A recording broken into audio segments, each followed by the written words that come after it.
Ngayong araw nga mga pre ay may laro kami sa basketball. Ay hindi pa pala ngayong araw, sa kinabukasan pa pala mga pre. Kaya dali-dali ay umuwi muna ako from La Union to Dagupan. Sakto din mga pre kasi may gagawin akong project na gate na pipinturahan pag uwi ko. Nung Sabado pa sana tong vlog na to kaso hindi ako makapag-upload. Gawa nga kasi na full storage itong kupal na iPhone 13 128GB na hulugan. Pero fully paid na nung June 4, 2025 araw ng Miyerkules oras ng alas 3 ng hapon. Ina mo, tanda mo pa yun. So balik tayo dito mga pre. Bali papasok na pala tayo sa ating trabaho. Gamit ko nga pala yung motor kong si T-Burst 2.0. Grabe, sobrang sikip ng daan dito sa amin. Naparabang puwet ng bakla.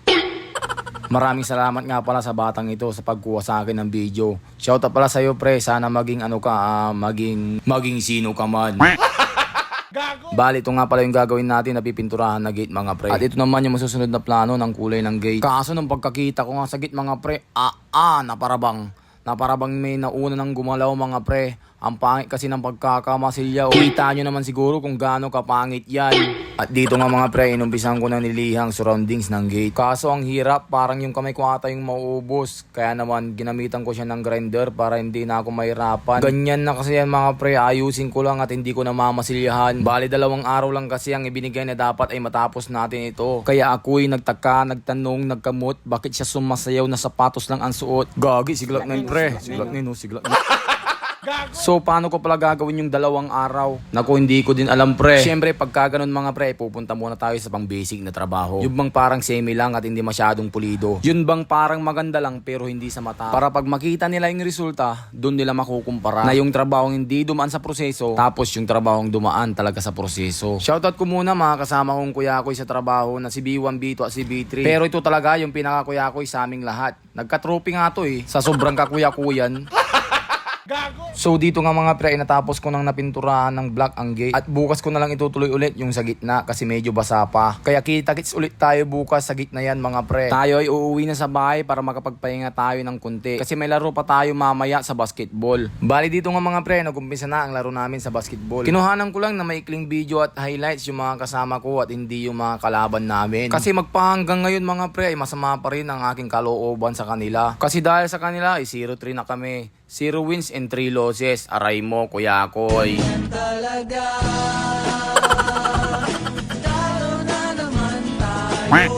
Balik tayo dito sa gate mga pre. Hindi tayo nagkamali. Pinamasilyahan nga yung mga parts ng dugtungan ng gate. Gawa nga kasi ng halata talaga. Lalo na nung nagkaroon na ng pintura ang gate. Kaya pinaulit sa akin na may-ari kasi nga pangit nga talaga. Halatado kasi masyado yung dugtungan niya. Although may masilya naman yan nung naabutan ko. Kaso kulang. Hindi ko na din dinagdagan. Gawa nga kasi nang pinagkasya ko lang yung 2 araw na binigay na oras sa akin sa trabaho. Kaya isang halimbawa na din ito sa mga nagpapagawa ng bahay o kahit ano pa man yan. Na huwag ninyong madalihin o bigyan ng limit na araw yung nagtatrabaho. Lalong-lalo na kung alam nyo naman na hindi basta-basta yung inyong pinapagawa. Minsan kasi hindi natin maiwasan sa ibang nagpapagawa lalo na kapag perdeya ka lang sa kanila. Una mo talagang maririnig yung salitang madali lang naman yan, ganyan-ganyan lang naman yan. Tapos pag sinunod mo yung gusto nila na ganyan-ganyan lang na trabaho, sasabihin pangit, tapos ipapaulit, aray ko, alam mo ha, talaga ka. Kung madali lang palang gawin, bakit hindi na kayo yung gumawa? Magtatawag pa kayo ng gagawa. It's very simple my friend, patapos na ako, ito na yung finish natin mga pre. Balik na tayo dito sa gate. Kung gusto nating maganda yung gawa o kalalabasan ng ipapagawa natin mga pre, ay syempre matuto tayo magantay, dumaan sa tamang proseso at magtiwala. Ay tiyak na hindi tayo mag-aaksaya ng materyales na binibili natin at hindi tayo paulit-ulit sa trabaho.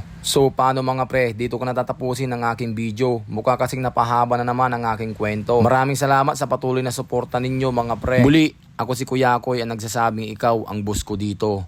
Talo na naman tayo.